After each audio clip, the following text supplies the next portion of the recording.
Hey everyone, glad to see you came to check out Stormy Summer's 5th grade detective, Museum Mayhem. Let's get started. Chapter 1, Early Morning Blues. Beep, beep, beep! My hand reached out to my nightstand and slapped the snooze on the alarm clock for the 3rd time. I groaned and pulled the covers back over my head, blocking out the sun that was trying to make its way into my window and tell me it was time to get up. Ask anyone who knew me, and they would tell you that I was not a morning person. Stormy, I could hear from the hallway, followed by a loud knock on the door. Time to get up. You're going to be late for your field trip. My only answer was another groan as I turned over in my bed and pulled the blue comforter over my head. The door opened. My mother walked in. She went straight to my window and opened the blinds. Then she came over to my bed and pulled back the covers, giving my shoulder a shake. Time to get up, Stormy, Mom said again. The bus will be here soon, and you are not going to miss it. Just a few more minutes, Mom, I pleaded, my voice muffled by the pillow. Stormy Silas Summers. Full name, I thought to myself. Mom means business. Okay, I replied as I levered myself into a somewhat upright position. I'm up. My mother waited until I got to my feet and went to my closet before she nodded to herself that I was indeed up and not going to try sneaking back to bed. Breakfast is almost ready. Hurry up. I nodded with my head half buried in my closet, looking for a good outfit to wear.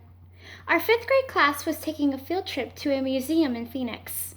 Our honors class had just finished a history unit on the Native American tribes that lived in Arizona. This was supposed to be the final project. Our teacher, Miss Chestnut, told us that we would have an assignment to complete for our final test grade. Steve Stevenson had asked what would happen if we were absent for the field trip. Ready for the question, Miss Chestnut said that if we missed the trip, we would have to write a 5-page, single-spaced report on the history of one of the tribes. Writing the report was almost worth missing the field trip for a little more sleep. Almost. Finally, I settled on my red plaid skirt, white blouse, and red striped tie with shiny black boots.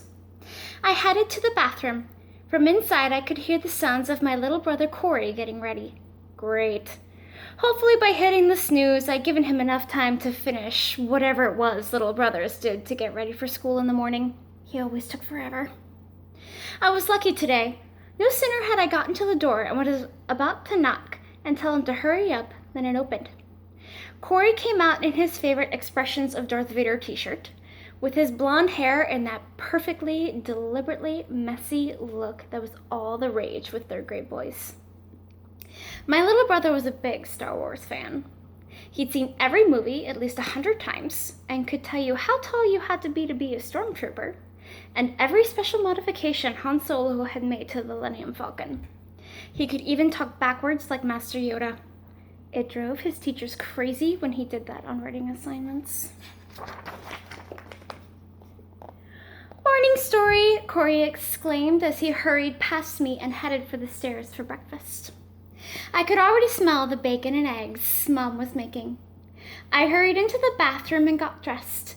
Brushing my dark blonde hair, I kept it out of my face by putting on a thick red headband. Satisfied, I made my way downstairs to the kitchen. Dad was already at the table with his coffee and the newspaper. Corey was eating his eggs and reaching for a second helping of bacon when I sat down at my place at the round oak table in the cozy eating nook off the kitchen. The kitchen was very neat and organized. Mom hated any kind of mess, especially if it was in the kitchen. She put my plate in front of me, as well as a glass of orange juice. Then she set Dad's plate down and sat across from him with her own plate. Morning, Stormy, Dad said as he put the newspaper down and took a sip of his coffee. Excited for your field trip today? I shrugged and took a bite of my extra cheesy scrambled eggs. Dad was a history professor at Arizona State University. He could have been Indiana Jones in a tweed jacket and sweater vest. When he saw when we were going, he was excited enough for both of us. He preferred more hands-on learning, while I enjoyed my books. Wish I could go, I do, Corey said with his mouth full. Awesome that would be. I rolled my eyes at him. He stuck his tongue out at me. It's a typical morning at the Summers house. We finished breakfast and cleaned up for Mom as she packed our lunches, PB&J on whole wheat with an apple and juice box for each of us. Mom was a nurse, so she always made sure we had healthy lunches. We were pulling out our backpacks and grabbed our lunch boxes just as we heard the bus coming down the street, the bus driver honking the horn. "Hurry," Mom said, giving us each a kiss on the cheek and gently pushing us out the door. She waved to us as we climbed into the bus and took our seats. Corey headed to the back of the bus to sit with his friends, while I slid into the seat right behind the bus driver and tried to read my new book. All I could think of on the way to school, though, was how much I hated field trips.